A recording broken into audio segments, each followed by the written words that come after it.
예, 안녕하십니까. 돈을 부르는 매매 심리 저자 박병창입니다. 여러분께 매매 심리 책에 대해서 설명 좀 드리고, 지금 시황에 대해서도 말씀 좀 드리고, 주식시장을 대하는 태도, 이런 부분에 대해서 말씀을 같이 나누는 그런 시간을 좀 가져보도록 하겠습니다. 작년에 여러분들이 매매 기술을 제가 책을 썼는데, 여러분들이 많이 사랑해 주셔서 많은 분들이 그 책을 보고 또 많은 의견을 많이 주셨습니다. 그런데 그 책이 좀 어렵다고들 많이들 하셨어요. 이제 그렇게 된 것은 사실은 예전에는 주식 투자를 공부해서 주식 투자를 하겠다는 분들이 거의 대부분이 기초 분석 책부터 뽑아서 공부를 해가지고 기초 분석에 의해서 공부를 많이 했고, 그리고 투자를 많이 했습니다. 그런데 2020년 팬데믹 이후에 개인 투자들이 막대한 자금으로 시장에 들어오면서 시장의 분위기가 많이 달라졌죠. 어떻게 달라졌냐면, 기초 분석이나 차트로 매매하는 것은 단기 거래자들이 하는 것이고, 주식 투자는 그것이 아니다. 우량 종목을 중장기로 투자해서 롱텀으로 가지고 있어야지만 수익이 나고 그것이 정석 투자이다. 이렇게 전반적인 마인드가 많이 바뀌었어요. 그래서 많은 분들이 처음에 시장에 진입하면서 기초 분석이나 시장의 수급의 메커니즘이나 이런 부분들보다는 그냥 기업만 보고 들어온 분들이 굉장히 많았거든요. 그래서 거의 대부분 주식은 사서 계속 들고 있자, 이랬던 거예요. 그게 불과 1년 반 전의 얘기들이었습니다. 그런데 이제 지금에 와서 지금 보니까 시장이 굉장히 안 좋죠. 사실 정말 안 좋은 시황에서 여러분들이 지금 거래를 하고 계시는 겁니다. 지수가 3,316에서 2,300까지 왔으니 1,000포인트가 빠졌으니까 이거는 역대급이고, 그리고 이례적인 현상입니다. 이런 일이 주식시장에 자주 있는 것은 아니거든요. 그런 시황 속에서 거래를 하고 있으니 여러분들이 힘드신 건 분명히 맞아요. 그런 힘든 과정 속에서 여러분들의 생각이 또 바뀐 거죠. 어떻게 바뀌었냐면, 역시 우리 시장은 중장기로 투자하면 안 돼. 가지고 있으면 결국은 다시 내려가. 이러면서 우리 시장은 그냥 단기 거래만 해야 돼. 또는 우리 시장에서는 안 돼. 우리 시장에서 투자해서 수익을 낼 수가 없어. 이렇게 많이 바뀌었다라는 거죠. 그런데 사실 지난 오랜 동안의 주식시장의 역사를 봤을 때 이런 굴곡은 늘 있었습니다. 그래서 그런 굴곡 속에서 우리들의 마음이 바뀌는 거죠. 그리고 투자의 태도가 바뀌는 거고, 투자의 원칙이 바뀌는 거고, 투자 방법론이 바뀌는 거거든요. 그래서 과거에는 기초 분석으로 많이 했던 분들이 많이 있었는데 그분들이 아직도 그렇게 거래를 해요. 그런데 최근 들어서는 그러면 안 돼. 이제 그냥 주식의 기업의 가치, 기업의 성장성만 보고 거래해 라고 했던 분들도 또 지쳐서, 자, 이것도 아니고 저것도 아니고 그러면 도대체 뭘 보고 하느냐.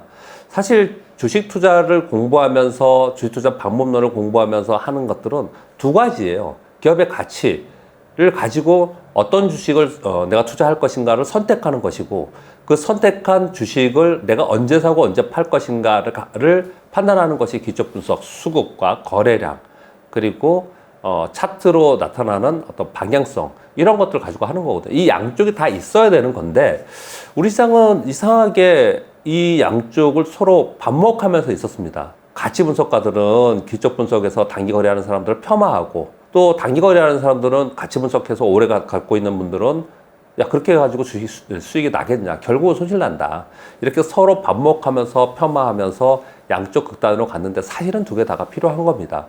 그래서 매매 기술 책을 가지고 아마도 많이 유용했었으리라 저는 생각을 합니다.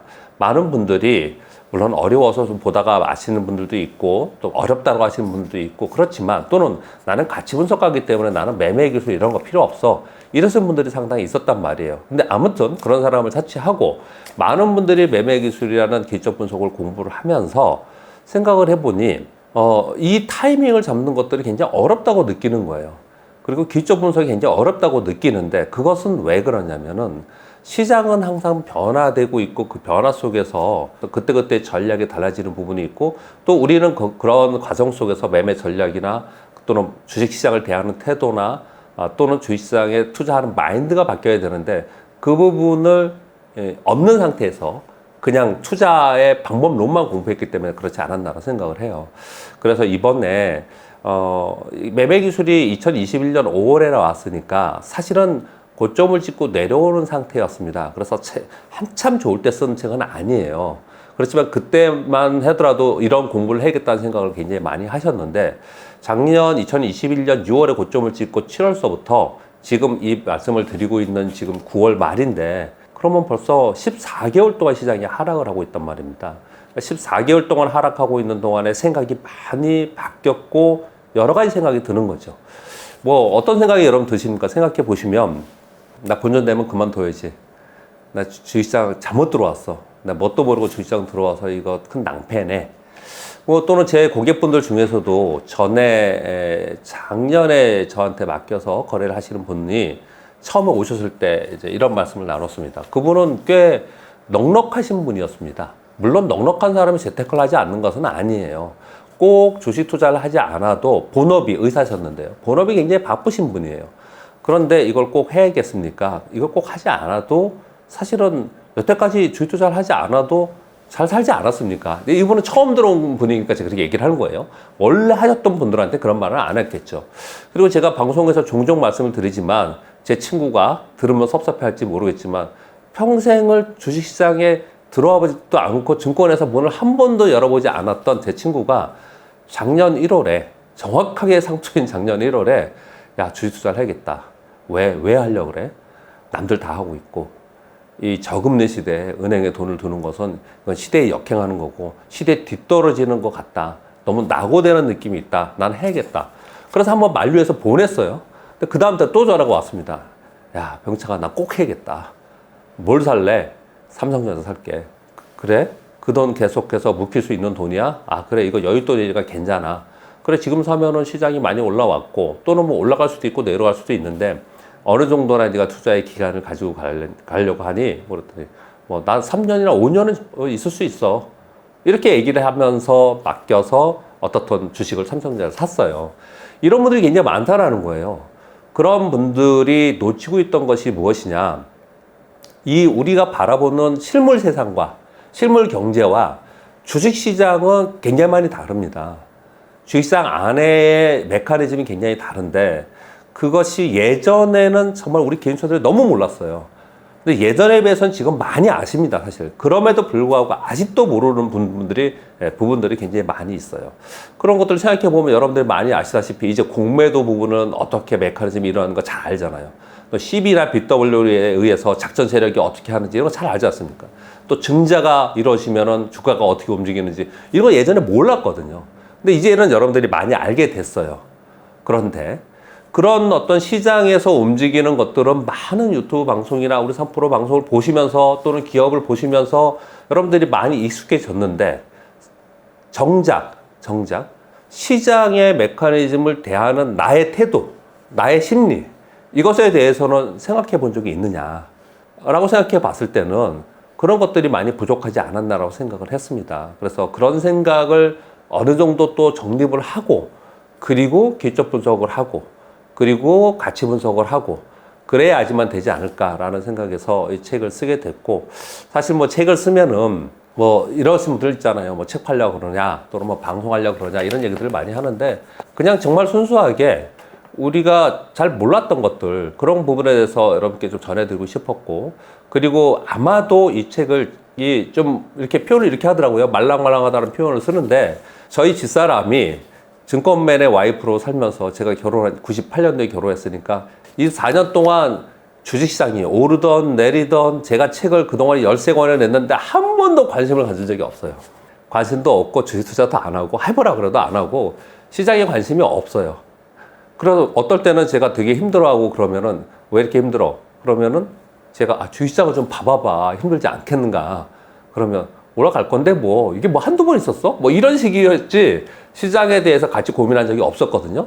근데 요번에 왜 그런지 모르겠는데 이 매매 심리는 매일 저녁에 놓고서 읽더라고요. 근데 요번에 이제 거의 다 읽은 것 같아요. 그래서 제가 물었습니다. 어때? 이렇게 물었더니 서두 부분을 읽으면서 이거 뭐 그냥 하나만 하는 소리 같아.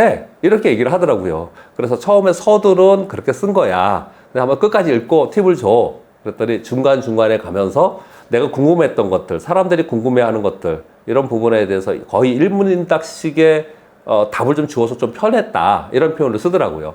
그런 표현을 쓰면서 다 책을 덮고 나서 내가 원하는 대답을 와이프가 하는지 안 하는지를 한번 들어보기 위해서 제가 질문을 해봤더니 제가 원하는 대답은 얻어냈습니다. 무엇이냐면 주식시장이 그렇게 움직이는구나.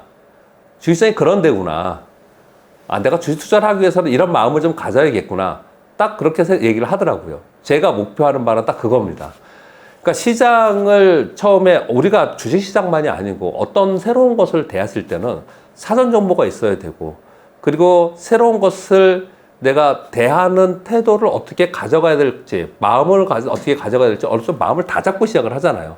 근데 우리는 그런 것 없이 너무 빨리 진입을 해서 요번에 요런 낭패가 되지 않았나, 또는 낭패가 아니다 하더라도 아직까지 주식을 안 팔고 있으면 주식시장은 또 언제라도 또 그 얼굴을 바꾸거든요. 그러니까 지금의 경과 속에서 좀 힘들게 지내는 것은 아마도 시장이 하락한 부분도 있지만, 우리가 주식시장의 전체적인 흐름을 대하는 태도에서 우리가 좀 뭔가 짚지 못하고 진입한 것이 분명히 있지 않았을까, 그런 생각을 좀 합니다. 그래서 그런 얘기를 좀 이렇게 이 책에서 많이 좀 드렸고요. 그러면서 이제 기술적 분석을 하는 것, 그리고 매매 기술에서 좀 중점적으로 얘기를 했던 것, 그 부분에서 좀 어려워하시는 분들이 있어서 그것을 내가 그 상황에 닥쳤을 때 나는 어떻게 심리적으로 내 마음은 대응을 해야 되는가, 이런 내용들을 좀 쓴 거거든요. 그 사실 차트를 바라보는 마음, 심리, 이런 것들을 해서 제가 이렇게 쓴 건데요. 근데 그 왜 중요하냐면은 우리가 시장을 대하면서 좀 더 구체적인 말씀을 좀 드려볼게요. 이제 서서는 이 정도 하고요. 여러분들 생각을 해보시면 주식시장이 참 어렵죠. 굉장히 주식시장이 어렵다고 해요. 근데 불과 몇 년 전만, 작년만, 대작년만 하더라도 그냥 별 생각 없이 그냥 웬만한 건 사면 다 올랐잖아요. 그러면서 별로 어렵지 않게 느꼈을 그런 시기도 있단 말이에요. 근데 이게 시장이 꺾이고 이렇게 또는 올라가는 종목이 많지 않고 이런 과정을 겪으면서 야, 주식시장 참 어려운 거구나. 주식 투자로 돈 벌기는 참 어려운 거구나. 이런 생각을 하거든요. 근데 저는 이것을 어떻게 다른 각도로 보냐면은, 단순화된 원칙이 없어서 그렇습니다. 제가 매매 기술에도 이걸 굉장히 강조를 많이 드렸는데, 특히 매매 심리에서는 이 얘기를 굉장히 많이 하고 있습니다. 주식 투자를 오래 하신 분들이 단순화되어서 자기만의 원칙을 갖고 계신 분들이 있을 수 있습니다. 그런 분들은 그렇게 하시면 되고요. 근데 많은 분들이 그렇지 못하기 때문에 이런 말씀을 지금 전해드리는 겁니다. 모두 다 그렇다는 건 아니고요. 단순화된다는 건 이런 거지 않습니까? 세상의 모든 일이 처음에 시작할 땐 굉장히 어려워요. 그러나 그것이 루틴화되고 반복하다 보면은 굉장히 단순한 요령이 생기고 단순하게 그 작업을 할 수가 있지 않습니까? 그래서 제가 예를 항상 들은 건 이제 뭐 문학도들의 시를 쓰는 것 또는 글을 쓰는 사람들 얘기를 하는데, 글을 처음 쓰는 것을, 글쓰기를 배우는 사람들은 무지하게 어렵겠습니다. 시를 쓰던 소설을 쓰던 에세이를 쓰던 굉장히 어렵게 글을 써요. 그러나 우리 여러 번 교보문고나 이런 데 가서 책을 보면 베스트셀러에 있는 책들은 아주 단순하고 읽기 편합니다. 그냥 내가 써도 이 정도 쓸 것 같은 그런 책들이에요. 그런 책들이 베스트셀러에 있습니다. 그 책들은 여러분들이 폄하하면 안 되고요. 나도 이만큼 쓸 수 있다고 생각하면 안 되고, 그분들은 그 오랜 세월에 글쓰기를 하면서 글쓰기에 노하우가 생기면서 그렇게 간단하고 간결하게 써도 전달할 수 있는 거거든요.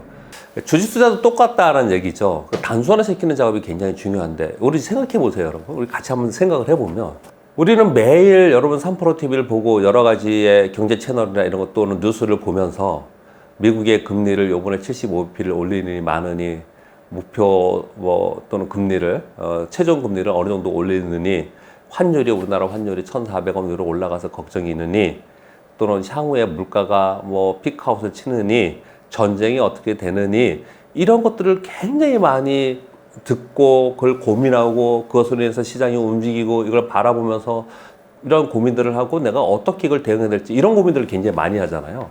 저는 근데 아무리 생각을 해봐도 그거는 그쪽 전문가들이 분석해서 분석 자료를 내놓거나 방송을 해서 먹고 사는 사람들이 하는 거지, 우리가 개인 투자자들이 그걸 잘 안다고 해서, 앞으로의 금리 동향을 잘 안다고 해서, 환율 동향을 잘 안다고 해서 내가 투자하고 있는 것의 수익률에 이게 직접적으로 큰 차이가 있는 것이냐, 내가 큰 돈을 벌기 위해서 이걸 알아야 되느냐 라고 생각했을 때는 아니다라는 대답이 저의 생각입니다. 펀드 매니저들은 그렇게 해야 돼요. 연기금에 있는 펀드 매니저, 보험회사에 있는 펀드 매니저, 이런 분들은 그런 분들도 방송을 많이 보시더라고요. 우리 3프로TV를요. 그래서 뭐 요 내용도 그것도 들으실지 모르겠지만 그런 분들은 전체적으로 포트폴리오 재분배를 하면서 계속해서 시황을 쫓아가면서 거래를 해야 되거든요. 그리고 패시브 전략을 가지고 가기 때문에 그렇게 해야 돼요. 근데 우리가 전체적으로 우리 자금을 가지고 개인 투자들의 자금을 가지고 그렇게 뭐 포트폴리오 분배를 하고 구성을 하고 또 재분배를 하고 또 시황에 따라 다르게 하고 또는 또 업황에 따라서 또 다시 움직이면서 이렇게 우리가 투자를 해서 정말 큰 돈을 벌 수 있을까? 라고 생각해 봤을 때는 사뭇 다르다는 거죠. 어떻게 말씀을 드리고 싶냐면 좀 이렇게 좀 편하게 말씀을 드리면 제가 95년도에 인턴 생활을 하고 96년 1월부터 증권맨으로 살았습니다. 그때부터 지금까지 주식 투자를 좀 하고 있는데 다른 본사 후손부서에 한 번도 가지 못한 국제부에 잠깐 있었네요. 국제부 빼놓고는 다 그냥 현업에서 그냥 주식 투자를 하고 있는데 그 주식 투자를 하고 있는 제 주변의 사람들 중에서 소위 말하는 뭐 수십억, 수백억, 몇몇 아주 간혹 몇천억 번 사람도 있긴 있어요. 근데 거의 대부분 몇십억, 몇백억 번 사람들. 이 사람들이 어떻게 투자를 하고 있는가를 이번 책을 쓰면서 다시 한번 이렇게 돌아봤습니다. 그 사람들이 미국의 금리가 뭐 이번에 어떻게 하고 이런 부분에 대해서 전혀 무관심한 건 아니지만 그것 때문에 막 걱정을 하면서 아 그것 때문에 나 팔아야겠다. 그게 또 저점을 찍으면 그때 사야겠다. 이런 거래하는 사람이 아니었어요. 그런 분들은. 그런 분들은 내가 어떤 주식을 사서 가져갈 것인가에 신경을 쓰고 그리고 내가 이것을 언제 사고 언제 파느냐에만 신경을 쓰는 것이지. 물론 언제 사고 언제 파는가에 장기적으로는 시황이 들어갑니다. 그렇지만 그 시황에 따라서 이들이 오늘 샀다가 또 위험한 것 같아서 좀 있다가 또 팔고 조금이라도 더 싸게 살기 위해서 오늘 팔고 다시 사고 이렇게 거래하지 않았다는 거예요. 결국은 가만히 생각해 보면 주식 투자로 성공해서 큰 부를 이룬 사람들은 결국은 종목입니다. 종목. 어떤 종목에 투자하는가에 달려 있는 거예요. 내가 A라는 종목을 샀는데 그 종목이 나는 10,000원에 샀는데 내가 생각하기에는 한 30,000원까지도 갈 수 있는 그런 주식이었어요. 그런 주식인데 시황이 안 좋아서 5,000원까지 떨어졌습니다. 물론 힘들죠. 짜증나고 답답하고 걱정도 되고 그렇지만 그 사람이 10,000원에 사서 30,000원까지 갈 수 있다라고 자기 확신이 있었고 그리고 기업에 대해서 탐방도 가보고 기업에 또 전화도 해보고 했니 뭐 시황 때문에 이익에 어느 정도 감익은 있을 수 있지만 전체적인 흐름에 문제가 없었다. 그럼 그런 친구들은 팔지 않아요. 결국은 30,000원, 더 위에 50,000원 이렇게 판단 말이에요. 그런 수익을 낼 수 있어야지만 시장에서 성공할 수 있는데 우리는 시황에 너무 휘둘리면서 거래가 하고 있다는 거죠.